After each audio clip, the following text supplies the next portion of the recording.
बिस्मिल्लाहिर्रहमानिर्रहीम। खरा सच के साथ आज हम आपके साथ हैं और हमारे साथ हैं एक बहुत ही दबंग इंसान जिनको जब मैंने टीवी में सुना तो मुझे लगा कि ऐसे बंदे अगर पाकिस्तान में थोड़ी तादाद में भी हो जाए तो पाकिस्तान की किस्मत बदल सकती है, बशर्त है कि ऐसे दबंग लोगों का साथ दिया जाए और टीम बढ़ाई जाए। ये ना हो कि वो अकेले रह जाएं और लोग जो है ताली बजाएं और अपने रास्ते में। ऐसे लोगों को साथ मिलना और अच्छे लोगों को साथ मिलना ये पाकिस्तान के लिए बहुत ज़रूरी है, क्योंकि एक बात ज़रूरी है सुनना हमारे लिए और सच मानना, जिसमें हमारा दिल दुखेगा, दिल नहीं बल्कि अना दुखेगी कि इविल फोर्सेस या बेईमान या जो मेरिट के खिलाफ हैं, इंसाफ के खिलाफ हैं, अच्छाई के खिलाफ हैं, उनमें ज़्यादा यूनिटी पाई जाती है। उनकी एनर्जी है सिर्फ लालच, पैसा, पावर। हमारे पास जो एनर्जी है वो इतनी बटी हुई है कि हम अपने अपने कंफ्यूजन्स में, अपनी अपनी परेशानियों में थोड़ी सी हिम्मत करें, थोड़ा सा जिहाद करें और अच्छे काम के लिए अच्छी आवाज़ों के साथ मिलें। हमारे साथ हैं नदीम अहमद मिर्ज़ा साहब और ये चेयरमैन है student parent federation of Pakistan. Student parent, ये दो नाम बड़े इंपॉर्टेंट हैं कि इनकी कोई सुनता नहीं है। स्टूडेंट जब जाते हैं एडमिशन लेने तो सबसे पहले इनके बाप का ऑक्यूपेशन, घर, बंगला देखा जाता है, पूछा जाता है कहीं इनके पास पैसे भी हैं हमारी फीस देने के लिए नहीं, और फिर उसके बाद इनको एंटरटेन किया जाता है। और फीस ना दें तो जितना तकरीबन सूद लेके जो बैंक तंग करते हैं उससे उतने नहीं तो कम अज़ कम उतना परेशान टेंशन ज़रूर देते हैं कि अगर कोई इंसान हो तो उसको या तो हार्ट अटैक हो जाए या खुदकुशियाँ हो जाए, और वो हो रही हैं स्टूडेंट्स में। खुदा न खास्ता स्टूडेंट्स को मैं बहुत डिस्करेज करता हूँ कि ऐसी चीज़ ना करें, उम्मीद पर ज़िंदा रखें। एजुकेशन से बाहर भी बहुत लोग कामयाब हुए हैं, कम मार्क्स में भी कामयाब हुए हैं। बहुत सारी स्टोरीज हैं जो स्कूल से ड्रॉप आउट्स हैं, वो आजकल बिलियनियर्स मिलियनियर्स हैं। बिल्कुल डिसअपॉइंट ना हो, ये चीज़ ज़रूरी नहीं होती। आप अगर अच्छी नीयत रखते हैं, मेहनत करते हैं, कोशिश का वादा है अल्लाह का, और अगर माँ बाप के साथ अच्छे हैं, दुआएं हैं, टीचर्स के साथ अच्छे हैं, कामयाबी हर हाल में आपको मिलनी है।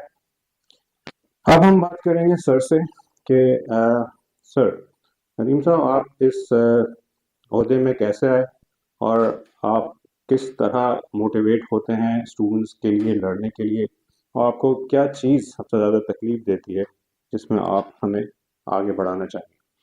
बिस्मिल्लाहिर्रहमानिर्रहीम। बहुत शुक्रिया, आपने ये मौका दिया कि मैं अपनी आवाज़ लोगों तक पहुंचा सकूं आपके तवज्जुह से। देखिए, एक हुक्मरानी कायम थी निजी तालीमी इदारों की, पेरेंट्स के ऊपर, स्टूडेंट्स के ऊपर, और सबसे बड़ी बात है कि टीचर्स के ऊपर। तो मैंने कहा कि मैं एक उम्मीद पैदा करूं। तो 18 अगस्त 2020 को, ये कोरोना ही दौर था जब मैंने इसकी बुनियाद रखी। उसका नाम भी मैंने टेक्निकल रखा, स्टूडेंट्स पेरेंट्स फेडरेशन पाकिस्तान, के तलबा और वालिदैन के मसाइल। फिर उसके बाद टीचर्स भी हमारे साथ अपने मसाइल हल कराने लगे। स्टूडेंट पेरेंट फेडरेशन एक ऐसा इदारा है कि जहां रेस्क्यू का जो परसेंटेज है, कंप्लेंट सेटलमेंट का जो परसेंटेज है, वो 100%। हमें कहीं से कोई भी कंप्लेंट आती है तो हम बने हैं आवाज वालिदैन की, तलबा की और टीचर्स की, इंशाल्लाह। और हमने ये सबूत दिया है। जब मैं आया इसमें, फोन आया, कह लिया मिर्जा साहब ये काम सिर्फ आप ही कर सकते थे, इस गिरेबान पर हाथ डालना माफिया के किसी के लिए मुमकिन नहीं था, और आप ये कर सकते हैं। उन्होंने मुझे मोटिवेशन दी। उसके बाद दूसरे दोस्तों को भी फोन आए, जो वकला भी थे, जिसमें डॉक्टर्स भी थे, जिसमें दानिश्वर भी थे। इससे पहले कि दानिश्वरों की तंजीम थी इफ्पाक, इंटेलेक्चुअल फोरम ऑफ पाकिस्तान, मैं उसका सेक्रेटरी जनरल था, क्योंकि 2014 में मैंने सियासत छोड़ के ये काम शुरू किया। तो अब हमारा जो इशू है, हमारा जो मेजर कॉज है, ये कह लीजिए कि हमारा मिशन ये है कि एजुकेशन जो है, बच्चों की एजुकेशन, वो रियासत की जिम्मेदारी है। इसके लिए पूरी दुनिया से बेतहाशा फंडिंग भी अवेलेबल है।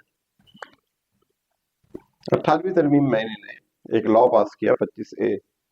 25 ये कहता है कि 5 साल से 16 साल तक का बच्चा जो है, उसकी तालीम रियासत की जिम्मेदारी है। अब सवाल ये पैदा होता है कि अगर 5 साल से 16 साल तक के बच्चे की जिम्मेदारी जो है रियासत की है, तो फिर ये जितने भी प्राइवेट स्कूल बने हुए हैं तो गैर आईनी हो गए। आइन में इसका कोई जवाब नहीं है प्राइवेट स्कूल्स का। अब आप कहें कि आप ये जो 1 करोड़ 60 लाख बच्चा मेरा प्राइवेट स्कूलों में पढ़ रहा है, मैं इसके ऊपर जाकर पिटीशन क्यों नहीं करता हूँ, उनको बंद क्यों नहीं करवाता हूँ। देखिए, अगर मैं उसको बंद करवाऊंगा तो जो 1 करोड़ 60 लाख बच्चों के वालिदैन ने इन्वेस्टमेंट की हुई है, एडमिशन फीस की, कापियों किताबों की, वो सब हो जाएगा। तो हमारी कोशिश ये है कि जो ऑल्टरनेट एजुकेशन है उसके बजाय जो बेसिक एजुकेशन जो गवर्नमेंट प्रोवाइड कर रही है, 713 अरब रुपए का बजट है, 1000 अरब से ज्यादा जो है इनको फॉरेन फंडिंग और वफाक की ग्रांट मिल जाती है। ये इतने ज्यादा पैसे हैं कि इन पैसों के अंदर बहुत सुकून के साथ फ्री एजुकेशन दी जा सकती है। लेकिन अगर वो फ्री एजुकेशन देंगे तो वो जो प्राइवेट सौदागर हैं तालीम के, क्योंकि हम तालीम खरीदते हैं मजबूरी में। क्यों खरीदते हैं? कि हमें सरकारी तालीम नहीं मिल रही है, या सरकारी स्कूलों के हालात बहुत खराब है, या सरकारी स्कूल के जो टीचर्स हैं वो नाअहल हैं।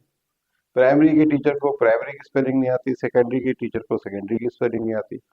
तो हर आदमी अपने बच्चे की तालीम का रिस्क नहीं लेगा, वो जाएगा प्राइवेट स्कूल की तरफ। अब प्राइवेट स्कूल जो है वो अपनी मनमानियां करते हैं। लॉ ये कहता है कि जो अप्रूव्ड फीस है वो आप ले सकते हैं, उसके अलावा 1 रुपया, नॉट ए सिंगल पेनी, आप बच्चों से चार्ज नहीं कर सकते। लेकिन हो रहे चार्ज, एनुअल फीस भी ले रहे हैं, लैब चार्जेस भी ले रहे हैं, एग्जामिनेशन फीस भी ले रहे हैं, लेट फीस भी ले रहे हैं। ये सब इलीगल चार्ज है। हमने इसके ऊपर जहाज किया और अभी तक जो है हम तकरीबन 52 मुजाहरे और प्रेस कॉन्फ्रेंस कर चुके हैं। 4 स्कूल मालकान के ऊपर हमने फायर्स भी कटाई, कई दफा थाने में जाकर बैठे, कई डिफेमेशन के हमें नोटिस मिले, केस कोई नहीं किया किसी ने। एक एफआईआर भी कटी, 4 दिन 5 दिन जेल, 5 दिन जेल में भी रहे, पुलिस वालों ने मारा भी बहुत बुरी तरीके से। ये सारी मुश्किलात हम कर चुके हैं। लेकिन किया क्या हमने? जो रोजाना बम एक हमारे कराची के तलबा के सर पर मार दिया जाता था, इस 4.5 साल में हमने किसी को बम चलाने नहीं दिया। बम मारा जरूर किया, लेकिन हमने चलाने नहीं दिया। हमने हर मसले पे बोले, हम नाजायज फीसों के मसले पे भी बोले।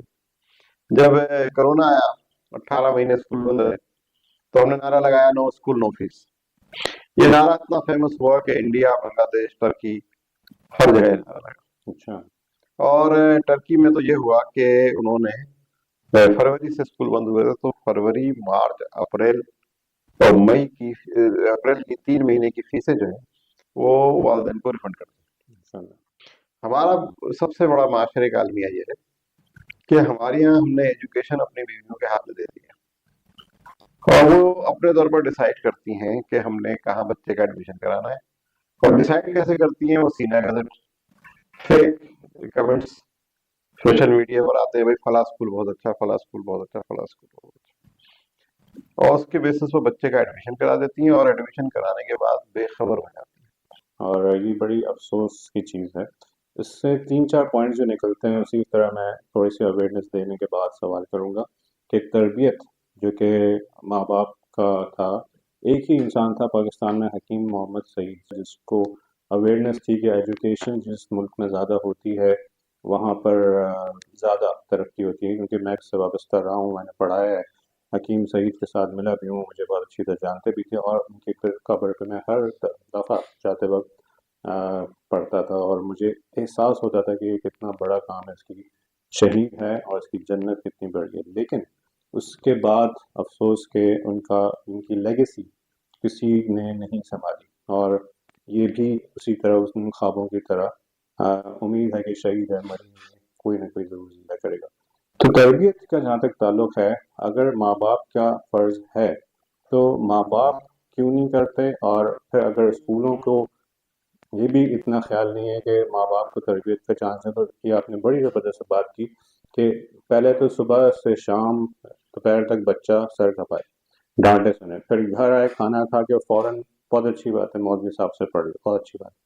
फिर उसके बाद होमवर्क करने बैठे, होमवर्क भी इतना सारा कि पूरी शाम निकल जाए। फिर एक ट्यूशन आए, क्योंकि स्कूल में जो पढ़ाया जाता है वो उसके तो समझ में आता नहीं, ट्यूशन अलग पढ़ाए, फिर उसके बाद एक टेस्ट है, उसके लिए अलग पढ़ना है। तो बच्चे की तरबियत तो दूर की बात, उसकी अंदर अपने आप को समझना, उसका ज़िंदगी का मकसद समझना, सोशलाइज करना, स्पोर्ट्स खेलना, गेमिंग और स्क्रीन से दूर भाग के कुछ बाहर ऐसी एक्टिविटीज़ करना जिससे उसकी पर्सनैलिटी डेवलप हो, इसका तो टाइम ज़ीरो हो जाता है।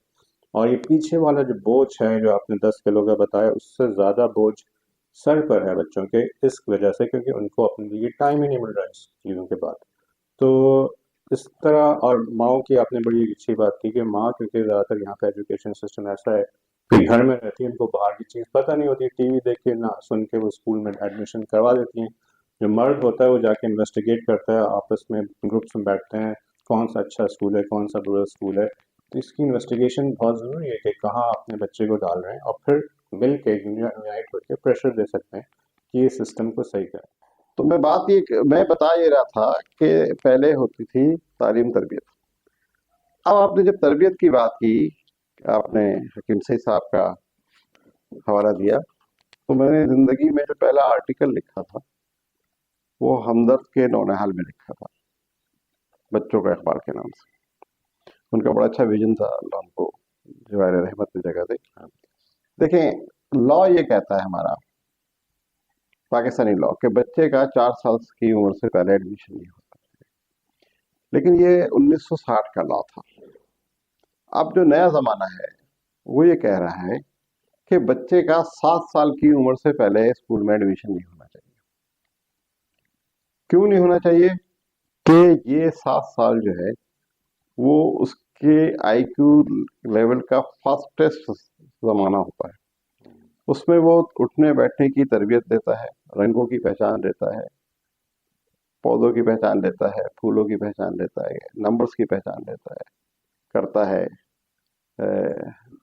अल्फाबेट्स की पहचान करता है, और उठने बैठने के तरीके सीखता है। जैसे डेवलप हो रहा होता है वो ये 7 साल उसकी तरबियत के जो है वो है। बल्कि जदीद थ्योरी ये है कि आप माँ के पेट से ही 6 महीने की उम्र से ही उसके साथ, उसकी माँ के साथ जो डिस्कशंस करेंगे वो बच्चा सुन रहा होगा, उसके जहन में महफूज हो रहा होगा, बिल्कुल जहन में महफूज हो रहा होगा। अब हम ये करते हैं कि हमारी खातून उसको जो है वो अपने पेट में जब वो होता है तो उस वक्त उसका जाकर रजिस्ट्रेशन करा देती है स्कूल के अंदर, और कोशिश ये होती है कि 2.25 साल का होता है तो सिफारिशें लगवा कर उसका एडमिशन हो जाए। अब वो लर्निंग फेज जो है बच्चे का वो हवाले हो जाता है स्कूल वालों के। अब स्कूल वालों में जो उसके साथ बिहेवियर होता है, जो बच्चे हैं मुख्तलिफ कैटेगरी के बच्चे आ रहे होते हैं, वो आकर जो उसको सिखा रहे होते हैं वो वही सीख रहा होता है। उससे हमने क्या किया, हमने एक जी जनरेशन जो है वो डेवलप कर ली। वो जी जनरेशन जो है वो ना उसको तमीज़ है बात करने की, ना उसकी लैंग्वेज सही है, ना वो उर्दू सही बोल पाता है, ना वो अंग्रेजी सही बोल पाता है। तो ये सारी चीज़ें जो हैं ये हमारे यहाँ बिल्कुल मैस हुआ हुआ है, क्योंकि हम जो है वो कॉलोनियंस हैं, कॉलोनियों के रहने वाले हैं। जो ब्रिटिश की कॉलोनियाँ थी हम उसमें रहने वाले हैं। तो हमारा जो सिस्टम है वो सिस्टम भी उन्हीं कॉलोनीज को और उनको सपोर्ट करता है। तो सर, सिस्टम से मुझे ये बात याद है कि एजुकेशन सिस्टम हमारा, आपसे पहले ये पूछूंगा कितना पुराना है और रिन्यू क्यों नहीं होता। सिंगापुर में हर 10 साल बाद रिन्यू होता है। हमारा सिस्टम तो लगता है कि जो प्रशिया, जो पुराने ज़माने में जर्मन था, उस ज़माने की जो हिस्ट्री है, यार पुराने जर्मन जंग हार जाते थे तो उन्होंने एनालाइज किया क्यों हार जाते हैं, तो वो पेरेंट्स से बात करते थे, एक दूसरे से डिस्कस करते थे, अपनी मर्जी चलाते थे बच्चे। तो उन्होंने स्कूल सिस्टम शुरू किया जिसमें बच्चों को डंडे के तौर पर ओबीडियंस सिखाई जाए, कि पेरेंट्स की नहीं सुनना, आपस में डिस्कस नहीं करना, यूनिफॉर्म पहनना है, जो हम चाहें उसी तरह रहना है। उस ओबीडियंस की वजह से ये जंगे तो जीत गए, लेकिन उसने फिर जब देखा कि इतनी अच्छी परफॉर्मेंस, तो अमेरिका ने इसको कॉपी किया, पीएचडी सिस्टम शुरू किया, और फिर इस एजुकेशन सिस्टम को भी जोर ज़बरदस्ती करके बच्चे को पढ़ाना और कंट्रोल रखना अपनी सोच के बदले। वो घास को अगर पिंक कर रहा है, वो नहीं, आप डांटेंगे उसको और वही कहेंगे जो आप ग्रीन करो तो ग्रीन करो। और वो एक्सपेरिमेंट करके देख रहा है, पिंक अच्छी नहीं लग रही, तो उसको उसकी और तरबियत हो रही है ना। तो ये चीज़ प्रशिया से चली आ रही है, वही एजुकेशन सिस्टम दिया हुआ है हम लोगों को, खासतौर से उन्होंने तो काफ़ी इवॉल्व कर लिया। तो हमारा एजुकेशन क्यों सिस्टम इतना पुराना है और अभी तक इवॉल्व नहीं हो पा रहा। देखिए, पहली जंग अजीम के बाद से जो ब्रिटिश एम्पायर था वो जनरेट कर रहा था, उसकी जो जरूरत थी, उसकी जरूरत थी फौजी जनरेट करना, लड़ने वाले। जी लड़ने वाले तो जो आईक्यू का सिस्टम था कि 1 + 2 = 3 + 1 व्हाट इज सवाल या निशान। ये आईक्यू था सिंपल।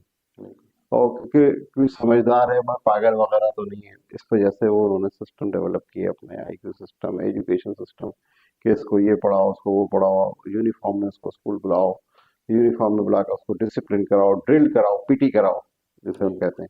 और उसके बाद उसको सिर्फ वो इतना सारा जो है उसके दिमाग में नॉलेज भर दो कि वो दुनिया के किसी भी मुल्क में, किसी भी शोबे में जाए तो उसको वो सारी चीजें मालूम हो या उसकी शुद्ध बुद्ध हो। अब वो कोई टारगेट बेस्ड एजुकेशन सिस्टम नहीं था। अब जो एजुकेशन सिस्टम दुनिया भर में राइज होना शुरू हुआ, वो बच्चे को खेल खेल में सिखाते हैं, तो वो अपने बच्चों को ग्रो कर रहे हैं। 14,000 से ज्यादा इजाजत उनकी पर ईयर रजिस्टर्ड होती हैं, पेटेंट होते हैं। हमारे यहाँ अचानक कोई बच्चा निकल आ जाता है, कोई अरफा करीम बन जाता है, कुछ बन जाता है, कोई आगे निकल जाता है, तो वो अपनी लक से जाता है, बाकी नहीं बन सकता। जीनियस बच्चे बहुत निकलते रहते हैं हमारे यहाँ, इधर से फूल निकला, इधर से फूल निकला, फिर ये लेकिन है वो कि ऐसा है कि जैसे रेगिस्तान में कहीं दूर दराज एक आध फूल खुल गया, खिल गया। जी, अब स्कूलिंग का ये पता है कि साहब आप एक बिल्डिंग ले किराए की, जिसको आप कहें सेमी कमर्शियल, यानी वो रेजिडेंशियल बिल्डिंग हो, कमर्शियल यूज के लिए इस्तेमाल हो रही हो, पैसे देकर, रिश्वत देकर उसको आपने नाम दे दिया G semi commercial. Semi commercial आपने एक स्कूल लिया, उसमें एक डायनासोर की तस्वीर पेंट कराई, 4-5 कार्टून कैरेक्टर्स पेंट कराए, कुछ कागज कलम कापियां पेंट करा दी, एक ब्लू कलर की छतरी लगा दी ऊपर, और उसके बाद आपने वहां पर एडमिशन शुरू कर दिए। कोई रजिस्ट्रेशन की जरूरत नहीं है, कुछ भी नहीं है, बस रजिस्ट्रेशन बाद में होती रहेगी, और लोगों से माल पकड़ना शुरू कर दिया, पैसे पकड़ना शुरू कर दिया, एडमिशन हो गए, जी, टीचर्स भर्ती कर ली। हम उस मुल्क में रहते हैं, उस मुनफरिद मुल्क में रहते हैं कि जहाँ सबसे सस्ती लेबर जो है हमारे पास टीचर है। 3,000 रुपए से लेकर 15,000 रुपए तक की टीचर जो है वो बच्चों के मुस्तकबिल से खेल रही होती है, पढ़ाने रही होती है। अच्छा, प्राइवेट स्कूल वो जगह है कि मैंने बताया ना कि मैंने आपको पहले बताया कि वो जगह है जहाँ बच्चा वहाँ बेजार होकर बच्चे को भेज देती है, भेजने के बाद वो वापस आता, होमवर्क करता है, और सिर्फ वो पेपर देने स्कूल जाता है, बाकी सब कुछ होम स्कूलिंग हो रही है। अच्छा, हमने होम स्कूलिंग का कॉन्सेप्ट दिया। अभी जो सूरत हाल इस वक्त चल रही है कि कोई भी, हमने एक कॉन्सेप्ट दिया तो फिर पेरेंट ने भी गौर करना शुरू किया कि वाकई पढ़ा रहे हैं। यानी जो बड़े बड़े स्कूल्स हैं, जो बड़े बड़े स्कूल सिस्टम्स हैं, वो 60% से ज्यादा कोर्स नहीं पढ़ा रहे हैं। जो छोटे स्कूल्स हैं वो 40-50% पढ़ा रहे हैं। टीचर्स भी उनके पास एबिलिटी नहीं है, सब्जेक्ट स्पेशलिस्ट नहीं है, लेकिन फीस पूरी ले रहे हैं, और फीस के लेने के 12 के बजाय 13 महीने की सालाना फीस भी लेते हैं।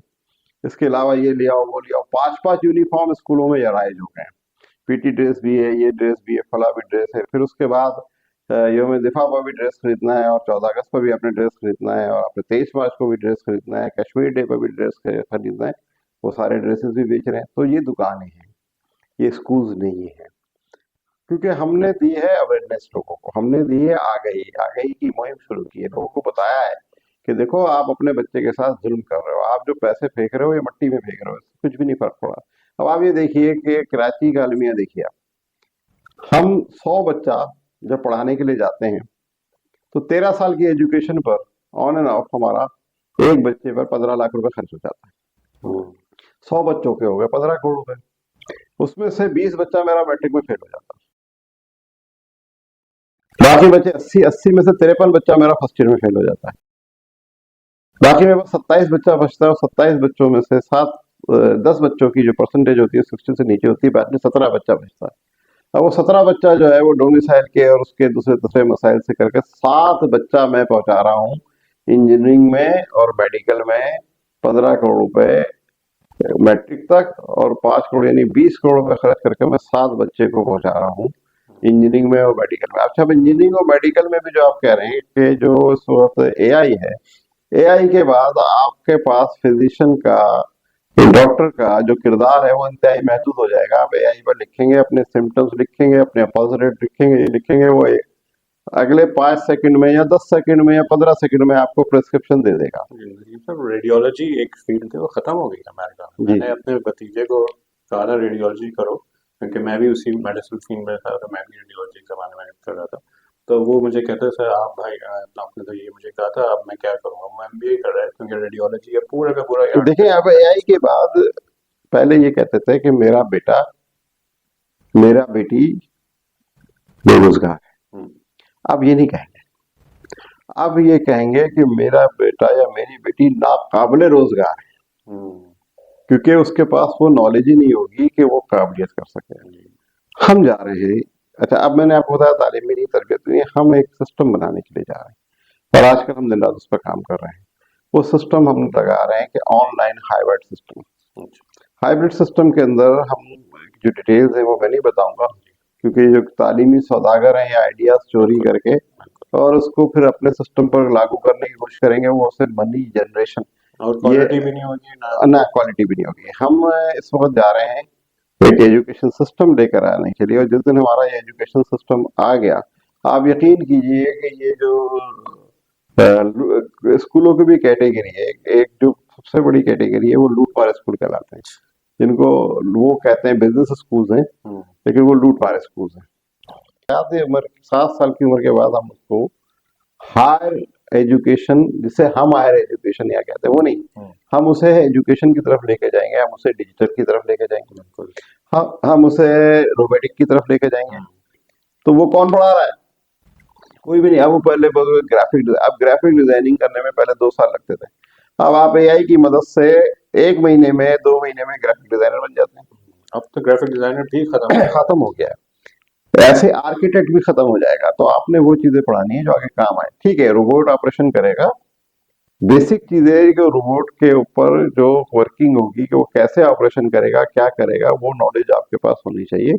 तो हम वो रिसर्च कर रहे हैं कि हमने रिसर्च कर चुके हैं काफी हद तक कि हमें 7 साल के बाद बच्चे को क्या पढ़ाना पड़ेगा, और हमारा जो एम है वो ये है कि हम 12 साल की उम्र में उसे अर्निंग मेंबर बना दें फैमिली का।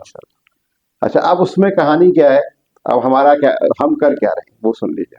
हमारा बच्चा स्कूल से आता है, अब उस बच्चे को कुछ माइंड फ्रेश करना है, किसी तरीके से उसने लंच कर लिया, अब हमारी माँ ने देखा कि उसने मोबाइल उठा लिया, फौरी तौर पर जाते हैं बच्चे स्कूल से आने के बाद सबसे पहले किस चीज पर झपटते हैं?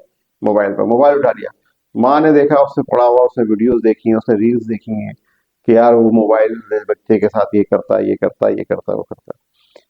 अच्छा, क्योंकि वो स्कूल से क्रेजी होकर नहीं आया होता तालीम के ऊपर, वो स्कूल से बोर होकर आया होता है, तो वो बोरियत दूर करने के लिए मोबाइल पकड़ता है, उससे मोबाइल छीन के उसको बोलते टीवी देख। अब वो यूट्यूब पर उसने देख लिया, और जो वेब सीरीज है, इंडियन वेब सीरीज जो चल रही है हमारे यहाँ, अब उसके बाद वो वेब सीरीज देखता है 1 घंटा 2 घंटा, माँ को ये नहीं पता है कि इसको क्या दिखाना है। ये हमारा आलिमिया है। हम क्या कर रहे हैं इस सिस्टम के अंदर, हम वेब सीरीज बना रहे हैं। वेब सीरीज में क्या होगा कि हम बताएंगे कि 2 साल से 3 साल की उम्र के बच्चे को ये दिखाइए, 3 साल से 4 साल के बच्चे को ये दिखाइए, 4 से 5 साल के ये दिखाइए, 7 साल, हर एज कैटेगरी में बताएंगे कि वालिदैन को कि भाई ये फला चैनल बच्चे को लगा कर दो, ये देखेगा, उससे उसकी नॉलेज बढ़ेगी। ये हमारे सिस्टम का, मैं आपको चंद पॉइंट्स बता रहा हूँ, बहुत सारी चीजें नहीं बता रहा हूँ कि ये ऑपरेट कैसे करेगा ताकि ये चीट ना हो जाए। और ये पहला चैनल है जिसको मैं इसकी डिटेल्स बता रहा हूँ, इससे आज तक हमने इसकी डिटेल्स डिस्क्लोज नहीं की, ना हम किसी को बता रहे हैं कि हम सिस्टम की तरफ आ रहे हैं। और नाज़रीन से मैं करूँगा कि प्लीज़ सपोर्ट करिए अच्छे लोगों को, अच्छे लोगों के साथ मिलकर, ये अकेले ना रह जाएं, हम अकेले ना रह जाएं, आवाज़ उठाने वालों का साथ दीजिए, क्योंकि हमारी आवाज़ ज़्यादा ताकत रखती है। और पॉलिटिकल फोर्स हो या बाहर की फोर्स हो, पड़ोसी ममालिक की फोर्स हो, कोई भी फोर्स हो, वो डरती है आम आवाम से। देखिए, एक तो मैं बात आपको बता दूं कि ये जो लोग भी नई चीज लेकर आए हैं उनको लोगों ने एक्सेप्ट नहीं किया। हम रजिस्टर्ड हैं विद फॉरेन फंडिंग, हमने आज तक बैंक अकाउंट नहीं खुलवाया। क्यों नहीं खुलवाया? कि उसमें रॉन्ग फंडिंग आ सकती है और हमारे ऊपर बाद में प्रॉब्लम हो जाए, क्योंकि लोग हमारे दोस्त पेरेंट्स और स्टूडेंट्स और टीचर्स हैं, और हमारे दुश्मन तालीमी सौदागर हैं। और आपको याद होगा कि पिछले साल उन्होंने मुझे अरेस्ट कराकर और नाहक मुझे पिटवाया भी था, जेल भी होकर आया, लेकिन मैं बहरहाल इन चीज़ों से, क्योंकि मेरा मकसद बहुत बड़ा है और तकलीफ बहुत छोटी है जो मुझे दी गई। तो अकेले आप अगर कितना भी आवाम से अपील करते रहे, ये जो साउथ एशिया की जो आवाम है वो सारी की सारी जो है वो ये समझती है कि जो आदमी भी हमारे लिए काम करेगा वो फी सबिलिल्लाह करेगा और खुद करेगा, हम कुछ नहीं करेंगे, और वो कुछ भी नहीं करते हैं। अब जब हम एक मुजाहरा अनाउंस करते हैं, जैसे इंटर बोर्ड का मसला था, 70-80 हजार बच्चों का मसला था, फर्स्ट ईयर में फेल हो गए, हमने जब मुजाहरे किए किसी भी मुजाहरे में 1000 से ऊपर आदमी नहीं आया, जबकि एक बच्चा उसके वालिदैन मिलाकर 2 लाख 2.5 लाख लोग तो अफेक्टेड हुए ना कम से कम। पेरेंट्स के वालिदैन भी इफेक्टेड हुए जिन्होंने पैसे खर्च किए और बच्चा फेल हो गया। तो अब इसी तरीके से जो मेडिकल का भी इशू है कि 600 बच्चों को, उन बच्चों को मेडिकल कॉलेजेस में कराची के एडमिशन दे दिया गया जिन्होंने मैट्रिक और इंटर कराची से किया ही नहीं। एंड बीइंग अ डॉक्टर, मैं समझता हूँ कि अगर कोई डॉक्टर या नर्स गलत बनता है तो मरीज का क्या हाल होता है, और ये कत्ल है। आप मरीज की जान और सेहत से खेल। वो सिस्टम हम ऐसा लेकर आएंगे और लेकर आ रहे हैं और उस पर इंटरनेशनल रिसर्च कर रहे हैं, और हमारे पास जो करिकुलम होगा, जो निसाब होगा, वो ब्रिटिश, जर्मन और कैनेडियन और अमेरिकन निज़ाम हम लेकर आ रहे हैं कि हम बच्चे को वहाँ की यूनिवर्सिटीज के लिए करें। हमारा 3% शेयर है फॉरेन स्कॉलरशिप में, इंडिया का 20-22% शेयर है। क्यों? साउथ एशिया के लिए जो स्कॉलरशिप्स हैं, इंडिया के पास मैक्सिमम शेयर है, फिर बांग्लादेश के पास है, श्रीलंका के पास है। बहुत आगे चल रहे हैं, हम तो बहुत पीछे हैं। बहुत पीछे। इन यूनिवर्सिटियों के कितने बच्चे को स्कॉलरशिप मिला बाहर, कितने काबिलियत बच्चे पैदा किए। यूनिवर्सिटी का मकसद ये होता है कि वो यूनिवर्सिटी, वो इदारा होता है मादर इल्मी लोगों का, वो जो तहकीक कर कर कुछ ना कुछ चीजें लेकर आता है, उसके अंदर पीएचडी पैदा होते हैं, वो यूनिवर्सिटी कहलाती है। सर 8% ये है, 8% ग्रेजुएट्स जो हैं वो जॉब के काबिल हैं, बाकी जॉब के काबिल स्किल्स नहीं है। सर 8% ग्रेजुएट हैं, और आपको ये भी पता है ये कितने में से हैं? आपको बताऊं कि पाकिस्तान में मैट्रिक करने वाला बच्चों में से सिर्फ 7% यूनिवर्सिटी एजुकेशन में जाते हैं। अब ये जो आप बता रहे हैं, ये 7% का 8% है। बिल्कुल, ये तो बिल्कुल। तो ये तो आप टोटल ये कहें कि ये ज़कात भी नहीं है, 2-2.5% भी नहीं है टोटल का। तो 7% का 8% आप लगा लें तो क्या बनेगा? सही। 0.56% बच्चा हमारा जो है वो जॉब के काबिल होता है। जैसे इसकी इतनी सारी वजहें आपने बताई। आप देखें, बांग्लादेश जो है 133rd है, इंडिया 131। हम आसपास पड़ोसी मुल्क हैं, एक ही जैसी हिस्ट्री है, अंग्रेज हमारे पास यही मुसलत करके गए, लेकिन हम 154th हैं, वो भी इसमें नहीं, एजुकेशन में। एजुकेशन में सेकंड लास्ट है। अफगानिस्तान सबसे नीचे एजुकेशन में, जिसने अपनी तालीम हराम कर दी थी एक ज़माने में, अब इसको समझ आ रही है, हम उसके ऊपर हैं बस।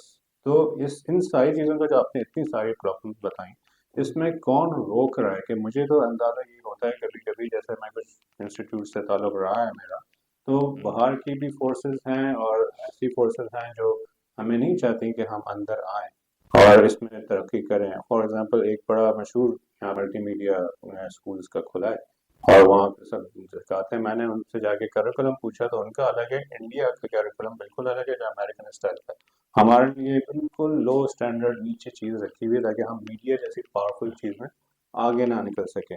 इसी तरह बहुत सारी चीज़ें जो हैं, हमारे दुश्मन कौन है, इनसे मुकाबला करें। हमारे दुश्मन डाकू हैं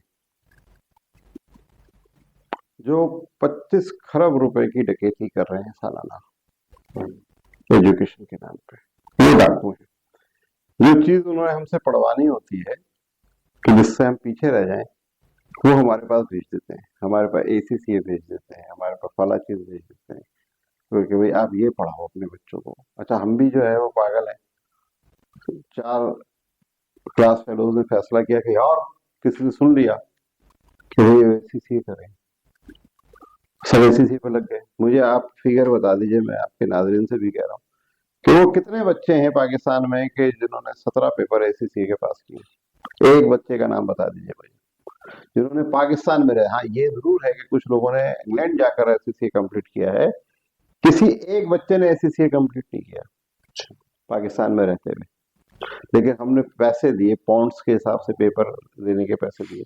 फिर कैरियर काउंसलिंग नहीं है, बच्चा पढ़ा जा रहा है, पढ़े जा रहा है, उसकी काउंसलिंग कौन कर रहा है? वही गली के बच्चे, ये वो ससुरा औरतें, खवातीन है, आपस में बैठ गई, भाई कौन सा स्कूल अच्छा? बोला फला स्कूल बहुत अच्छा है।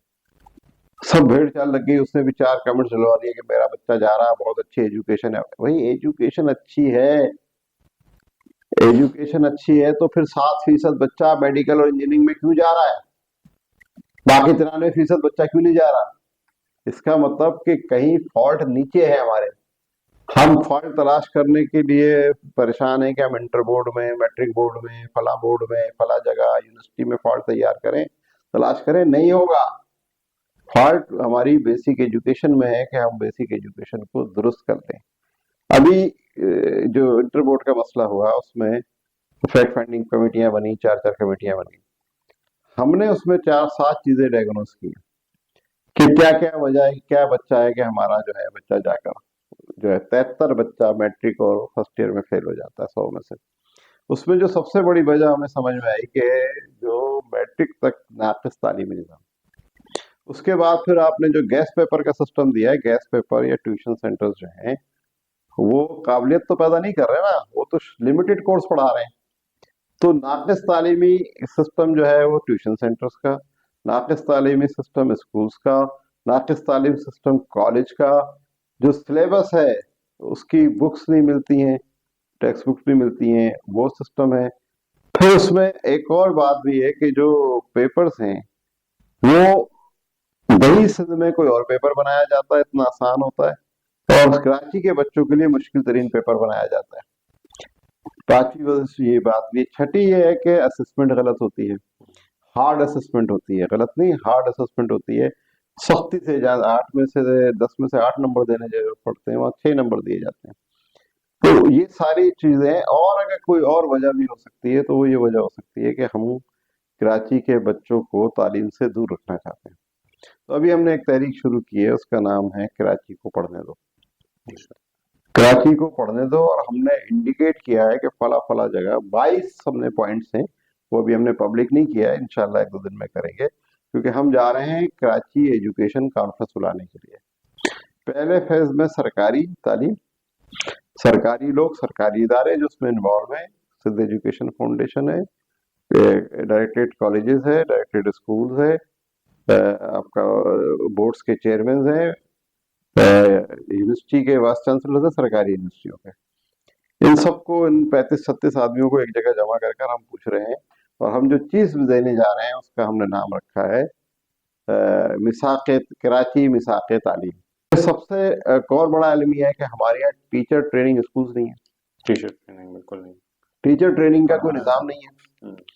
जो घर से बेजार होता है वो कहता है मैं टीचर बन जाऊं, जो कुछ कर नहीं पाता वो टीचर। हाँ ये तो बात हाँ। है। तो अब ये मुझे बताइए कि जिस मुल्क में टीचर्स ही नाअहल होंगे तो उसमें पढ़ने वाले बच्चे उन टीचर से उनका क्या सूरत हाल होगी। टीचिंग अच्छी खासी साइंस है, इसमें साइकोलॉजी आती है कि कैसे बच्चे को भाई पहले। एक छोटी सी साइंस आपको मैं बता दूं, आजकल खवातीन फुल मेकअप कर कर और लिबास इस किस्म का पहन कर, सबकी बात नहीं कर रहा हूँ, लेकिन आप अक्सर प्राइवेट स्कूलों में देखें तो वहाँ पर जो है वो कई प्राइवेट स्कूलों में तो पाबंदी लगा दी कि टीचर स्कार्फ पहन कर नहीं आएगी, तो वो वहाँ पर जो है वो पढ़ा रही होती है। अब बच्चे की नजर जो है वो टीचर पर भी होती है, और बल्कि ब्लैक बोर्ड से ज्यादा टीचर पर होती है। अब मैट्रिक का बच्चा है, 9th का बच्चा है, जवान होना शुरू हो गया है, आप इसको, पूरी दुनिया का लॉ है कि जब भी कोई लेक्चर देने के लिए जाएगा तो वो गाउन पहनेगा ढीला ढाला।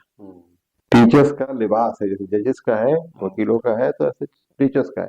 हमारे यहाँ बगैर गाउन के, बगैर दुपट्टे के खवातीन जो है वो टीचिंग कर रही है बच्चों को, तो तालीम देने की कोशिश कर रही है और तरबियत उनकी खराब हो रही है।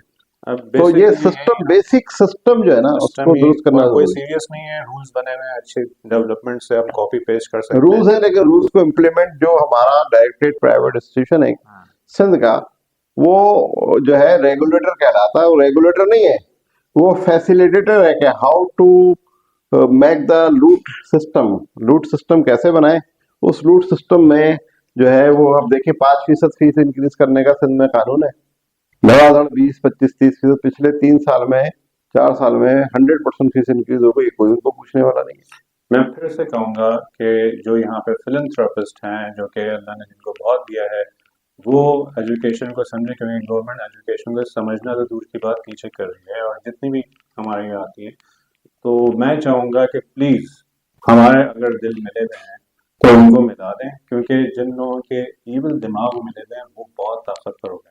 हम लोग एक दूसरे के कंफ्यूजन में और डिमोरलाइजेशन में अपनी परेशानी में। नहीं, गलत कह रहे हैं आप, मैं ऐसा एग्री, हम कंफ्यूजन नहीं है, अच्छा, हमें कोई कंफ्यूजन नहीं है, हम सारी चीजों को सिर्फ एक नुक्ते नजर से देखते हैं।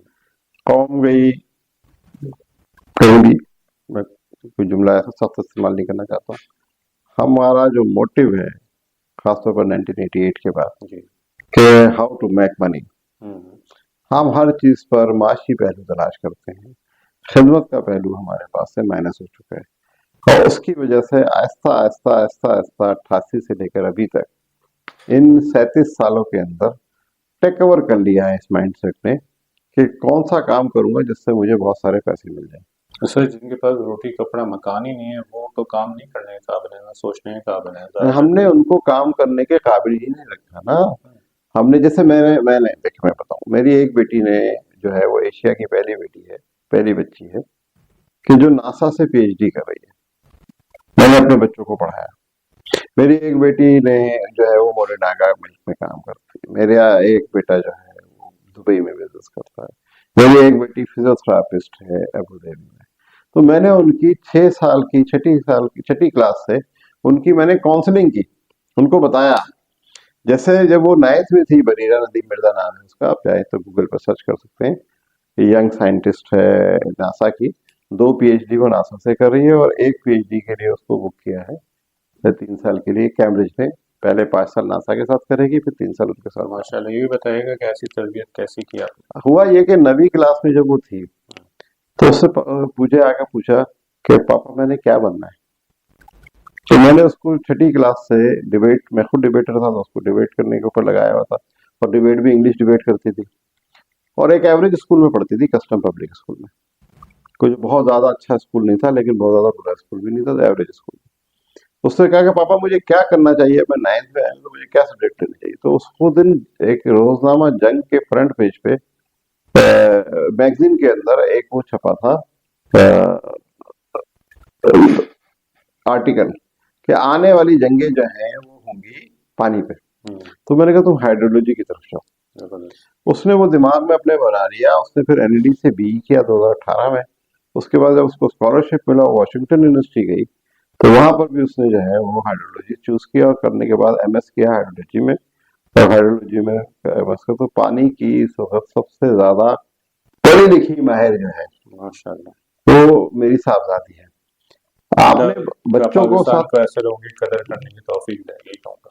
देखिए मेरी एक बात सुने, मैं ईमानदार इस वजह से हूं कि मेरा बाप, मेरा दादा, मेरा परदादा ईमानदार थे, और मैं ये चाहता हूं कि मेरा बेटा, मेरा पोता और मेरा पड़पोता के पास भी मेरी बेईमानी का कोई सबूत नहीं हो। मुझे बहुत खरीदने की कोशिश की गई, मुझे मारकर सिस्टम में। मैंने एक टीवी चैनल में बैठ कर कहा कि मैं पाकिस्तान का वो अनोखा आदमी हूँ, इसको लोग कूट कूट कर अरबपति बनाना चाहते हैं, और मैं नहीं बनना चाहता। क्यों कि ये सारी कौम एक ऐसे आदमी की तलाश में है कि जो ईमानदार हो। अब जैसे आपने कहा कि वो ईमानदार आदमी होता भी नहीं है, ऐसा नहीं है, ईमानदार होता ही नहीं है। ये नस्ल जो है ये नायाब नस्ल हो चुकी है।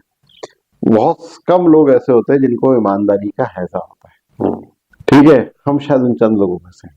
ईमानदार वो है जब कोई ना भी देख रहा हो तब भी ईमानदारी कर रहा ईमानदारी का हैजा होने का मकसद यही है कि आपको चांसेस हो। ये पूरा पाकिस्तान जानता है, ये स्कूल मालकान भी जानते हैं, सब जानते हैं कि नदीम मिर्जा को झुकाना और खरीदना नामुमकिन है। माशाल्लाह। इस तरीके से अगर आप घरों पर बैठे रहेंगे तो ये एक दिन ऐसा आएगा कि आपके लिए पहले भी 75 साल से 70 साल से कोई बोलने वाला नहीं था, और आइंदा 70 साल भी कोई आपके लिए बोलेगा नहीं। आप लोग अल्लाह के लिए और अपने लिए उठें और आवाज़ बुलंद करें। थोड़े छोटे सवालात जो मैं चाहूँगा कि लोगों को पता होना चाहिए सर, कि एक तो ये मैंने बताया था, ये होमवर्क वगैरह जो बच्चे को इतना दिया जाता है, ट्यूशन का जो सिस्टम है जिसमें बच्चों के पास टाइम ही नहीं होता अपने आप के अंदर झांकने के लिए और सोचने के लिए। जैसे आपकी बेटी ने माशाल्लाह सोचा कि मैं कहाँ जाऊँ और क्या कर सकता हूँ। सोशलाइजिंग एक बहुत बड़ी स्किल्स है, स्पोर्ट्स एक बहुत अच्छी हेल्दी स्किल्स है, और फिर ये मोबाइल पे लगे रहते हैं। आपने बिल्कुल सही कहा, क्योंकि जो मोबाइल पे लगते हैं उनको गेम वेम खेल के जीत का एहसास होता है, वो झूठी जीत होती है, और उससे एंडोर्फिन्स रिलीज होते हैं, हैप्पी हार्मोन्स रिलीज होते हैं, वो समझते हैं कि हम बहुत अच्छे हैं। इनको मिलेनियल्स कहा जाता है। दुनिया में एक किताब आई है, वो पढ़िएगा। मिलेनियल्स वो हैं कि जो कि सब डिग्री विग्री लेके समझते हैं कि हम अब जॉब के काबिल हो गए हैं, जो कि उनसे वादा किया जाता है फीस पढ़ाई के बाद। डिग्री के बाद उनको कोई जॉब नहीं मिलती।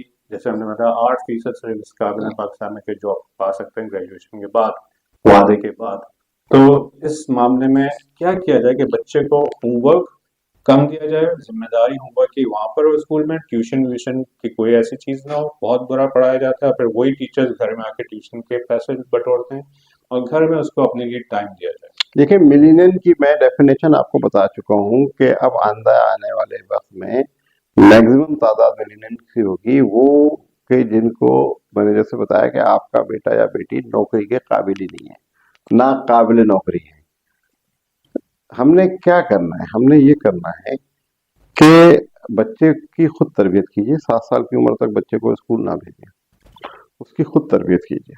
तरबियत करने के बाद उसके होम स्कूलिंग कीजिए। जब आपने ट्यूशन ही पढ़ानी है, जब आपने होमवर्क घर पर ही कराना है, तो आप 4 स्कूल घर बराबर के और 4 घर सामने के लेकर 8 घर के लोग जो हैं तो एक-एक टीचर भी हायर कर लें और बच्चों को एक घर में रोजाना क्लास करें, तो एक घर में ज्यादा 2 क्लासें होंगी, महीने की 3 क्लासें होंगी। और उसमें जैसे मेरे घर में अगर बच्चे आ रहे हैं मोहल्ले के पढ़ने के लिए 8 घरों के, तो मैं उनके लिए मेरी वाइफ खाना भी तैयार करेगी, सब कुछ करेगी, फुल डे वो मेरे साथ स्पेंड करेंगे, खेलेंगे भी, कूदेंगे भी और साथ में पढ़ेंगे भी। तो होम स्कूलिंग जो है इज द बेस्ट आइडिया। और उसके बाद आप होम स्कूलिंग के बाद आपको अगर उनको कुछ पढ़ाना है तो 2 घंटे की उनको ऑनलाइन क्लासेस दे दें। हमारा हाइब्रिड सिस्टम भी इसी चीज पर डिपेंड कर रहा है, जो हम हाइब्रिड सिस्टम लेकर आ रहे हैं कि आप होम स्कूलिंग की तरफ जाइए। ये जो आप भेज रहे हैं, और कराची में जो ट्रैफिक की सूरत हाल है, बड़े शहरों में जो ट्रैफिक की सूरत हाल है, how can you take risk कि आप बच्चे को भेज दें, वो 1-1 घंटा ट्रैफिक में उसकी वैन खड़ी रहे। और वैने भी ऐसे कि बॉम्ब शेल के ऊपर बच्चों को बिठाया हुआ है, सीएनजी एलपीजी के ऊपर, टैंकों के ऊपर बच्चे बैठे हुए हैं। तो आपका जिगर का गोशा, दुनिया में देखें 42 गम है और 42 खुशियां हैं। सबसे बड़ी खुशी औलाद की और सबसे बड़ा गम औलाद का है। तो आप उस गम को है, और हमने सुना होगा, आपने भी सुना होगा कि बोला भाई मुसीबत मोल मोल लेना मतलब फ्रिज लेना। हम वो लोग हैं कि जो जहालत मोल ले रहे हैं और पैसे देकर ले रहे हैं, और पैसे भी जबरदस्ती देकर दे रहे हैं, अपनी बेइज्जती भी करा रहे हैं। कोई पेरेंट मुझे गुस्से में दिखाए स्कूल के अंदर, स्कूल टाइमिंग के अंदर प्रोफेसर कहता है अलाउ नहीं है, प्रिंसिपल साहब ने बुलाया तो आए वरना नहीं। आप जाकर क्लासरूम में ये नहीं देख सकते हैं कि टीचर मेरे बच्चे को क्या पढ़ा रही है, इतनी सख्ती है। और हर चीज पर फिर बात ये कि बच्चे को, उस बच्चे को, अभी एक स्कूल है गुलिस्तान जौहर में, उन्होंने क्या किया कि ये ऐलान कर दिया कि जो बच्चा फीस देर से देगा वो जमीन पे बैठ कर पढ़ेगा। मैंने उन को प्रिंसिपल को फोन किया, मैंने कहा जमीन पे बैठ कर बच्चों को क्यों पढ़ा रही है? बोला जी मेरा असूल है, मैं हाफिजा हूँ, मेरा एक लॉ ये है कि जो बच्चा देगा, गर्मी थी शरीर 2 साल पहले की बात। तो मैंने कहा सदी तपती धूप के बच्चियों को, 3 बच्चियों को उसने जमीन पे बिठाया होता है, एक साफ ही की बच्चियां थी। तो मैंने कहा कहती मेरा असूल है, मैं जो है, तो मैंने कहा उसको सोचें कि उसका कॉन्फिडेंस लेवल कहाँ चला गया कि मेरा बाप 3 दिन फीस लेट दे रहा है, इस वजह से मैं जमीन पे बैठ कर पढ़ रही हूँ। वो जब घर जाएगी जो वो कितना रोएगी, वो कितना रोई होगी स्कूल के अंदर, और घर जाकर अपनी माँ को ये कहेगी कि आज मैं जमीन पे बैठ कर सारा दिन पढ़ती रही क्योंकि मेरे पापा ने फीस जमा नहीं कराई थी। उसके पापा की क्या मजबूरी है, वो पता मीडिया में 6-6 महीने लोगों को तनख्वाह नहीं मिली, वो बेचारा कहाँ था, उसका मेंटल स्टेटस क्या होगा। और हमारे यहाँ इस किस्म का कोई भी कॉन्सेप्ट नहीं है कि उस प्रिंसिपल के खिलाफ जब उसकी कंप्लेंट की कोई कार्रवाई नहीं। तो ये दर्द समझते हैं, आपका हमदर्द भी एक था, वो भी दर्द समझते थे एक ज़माने में। तो ऐसे लोगों को आप लोग प्लीज़ रुजू करें इनसे, मामले इसको करेंगे। अब इन्होंने एक बहुत अच्छी चीज़ बताई कि प्रॉब्लम है, दर्द है, और ये समझते भी हैं दर्द। सर मैं थोड़ा सा सोल्यूशन की तरफ आऊँगा। आपने एक जो इनिशिएशन दिया है, अल्लाह उस पे कामयाब करे। बहुत मुश्किल चीज़ है कि 7 साल तक बच्चे को नहीं पढ़ने देना, फिर ये करना, वो करना, क्योंकि हम भेड़ चाल में लगे हुए हैं। हम समझते हैं स्कूल में ही से कामयाब, ग्रेजुएशन है, ये भूल जाएँ। ग्रेजुएशन सब खत्म होने वाली है, एआई आ गया है, एआई में पूरे कोर्स डेवलप हो जाएंगे। एआई अभी तो क्या कुछ कर लेगा 1 साल में, सिर्फ चैट से लेके उसमें फोटोग्राफिक प्रॉम्प्ट्स और वीडियो प्रॉम्प्ट्स देंगे, फिल्में भी वही बनेगी, बहुत कुछ चेंज होने वाला है। तो इसलिए हम लोगों को स्टेम, जिसको हम कहते हैं मैथमेटिक्स, फिजिक्स, साइंस वगैरह, इसमें बच्चों को लाएं। और इसमें एजुकेशन में अमेरिका ने, डोनाल्ड ट्रम्प ने बहुत बड़ा बजट लगाया है पूरा प्रोजेक्ट एआई का। और क्वांटम कंप्यूटर जो कि हमारे 0-1 वाले कंप्यूटर से मिलियन बिलियन टाइम ज़्यादा स्ट्रांग होगा जब ये दोनों चीज़ें मिलेंगी। आप सोच सकते हैं जब इतना एडवांसमेंट हो जाएगा तो कहाँ हम लोग रहेंगे। उस वक्त इमोशनल इंटेलिजेंस और आर्टिस्टिक स्किल्स काम आएंगी, क्रिएटिविटी, इंट्यूटिव काम आएगा, डिजिटल काम आएगा, आपको डिजिटल चीजें। डिजिटल कंप्यूटर में कोई जा ही नहीं रहा। इंडिया इतना आगे चला गया, बांग्लादेश जिसको हमने अलग कर दिया, रेवेन्यू कमा रहे हैं जी बिलियंस ऑफ डॉलर। तो और हम क्या कर रहे हैं, हम पठान के होटल के ऊपर शाम को चाय पी रहे हैं बैठकर, और प्लानिंग कर रहे हैं कि रातों रात करोड़पति कैसे बना जाए।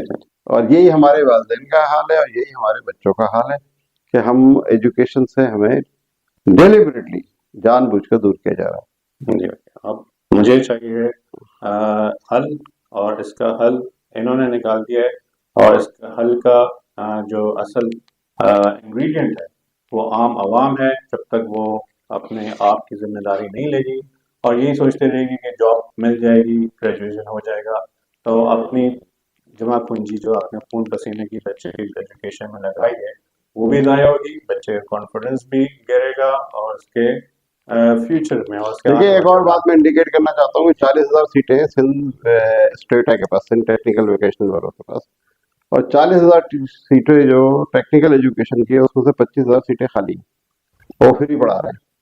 हम लोग वहां जाए, हमारा आदमी डॉक्टर इंजीनियर बनाना चाहता है अपने बच्चे को, भाई खुदा का वास्ता, ये टेक्निकल एजुकेशन इतने बड़े बड़े इंस्टीट्यूट हैं, खाली पड़े, जाओ जाकर बच्चों को एडमिशन कराओ, लैंग्वेजेस सिखाओ, चाइनीज सिखाओ, उसको जर्मन सिखाओ, उसको जैपनीज सिखाओ, जाओ कुछ तो। आप जाकर लगा नहीं मेरा बच्चा किसी तरीके से डॉक्टर बन जाए, मेरा बच्चा किसी तरीके से इंजीनियर बन जाए। डॉक्टर इंजीनियर्स पूछो तो सही कितने ज्यादा बेरोजगार फिर रहे। तो आपको उस माइंडसेट से निकल, लेकिन स्टूडेंट फेडरेशन ने काम ये किया कि इस पूरे सिस्टम को बरहना कर दिया है। ये बता दिया है 4.5 साल पहले, हमारे आने से पहले लोग ये समझते थे कि भाई ये बच्चा हमारा स्कूल में चला गया अब आइंस्टाइन बनकर ही निकलेगा, उसके अलावा नहीं निकलेगा। अब मैं वालिदैन से कह रहा हूँ कि अब ये एडमिशनों का सीजन है, सबने बोर्ड लगाए हुए free admission free admission free admission. भाई स्कूल का गेटअप नहीं देखिएगा, टीचर्स के इंटरव्यू जरूर कर लीजिएगा वहां पर, और ये भी ध्यान में रखिएगा कि वो टीचर जो आपके एडमिशन के वक्त आपको दिखाई गई है वही टीचर पूरा साल आपके बच्चे को पढ़ाएं।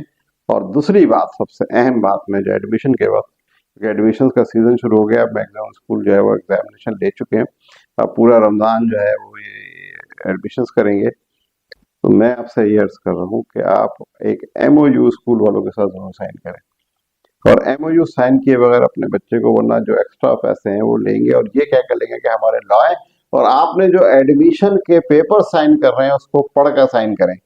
उसमें कोई भी लॉ ऐसा नहीं होना चाहिए कि वो सारे, क्योंकि वो जो एडमिशन फॉर्म्स हैं उन सब में ये जो लिखा है जिस पर वालिदैन से दस्तखत कराए जाते हैं उसमें सारे अपने राइट्स वालिदैन सरेंडर कर रहे होते हैं, और ये 100% है। 100% स्कूलों कॉलेजों यूनिवर्सिटियों में ये कि आप अपने सारे राइट सरेंडर कर रहे होते हैं। सब मिलकर वालिदैन क्या कर लेंगे, नहीं भाई हम वहां पर करेंगे कि जहाँ स्टैंडर्ड राइट्स हमारे पास हो, हमारे पास भी राइट्स हो, स्कूल वालों के पास भी राइट्स हो। Thank you very much sir, आपका शुक्रिया। Thank you so much sir, आपने बहुत अच्छा दिया। हम आखिर में एक स्लाइड चलाएंगे जिसमें पाकिस्तान में स्टैटिस्टिक्स एजुकेशन की परसेंटेज वगैरह वो देंगे, कुछ सर के लिंक्स देंगे, कुछ और चीज़ों के लिंक्स देंगे, जिससे आप अपने बच्चे के लिए अच्छी तालीम और अच्छे फैसले की जमानत हासिल कर सकें। थैंक यू सर, बहुत अच्छा लगा। आपका शुक्रिया जी, आपने लोगों को मालूमात हासिल करने का, आगाही हासिल करने का एक मौका फराहम किया। आपकी बहुत मेहरबानी, आपने टाइम निकाला। Thank you so much. I hope ये बहुत अच्छा लगा होगा आपको प्रोग्राम, और आइंदा भी इसी तरह के प्रोग्राम्स हम करते रहेंगे।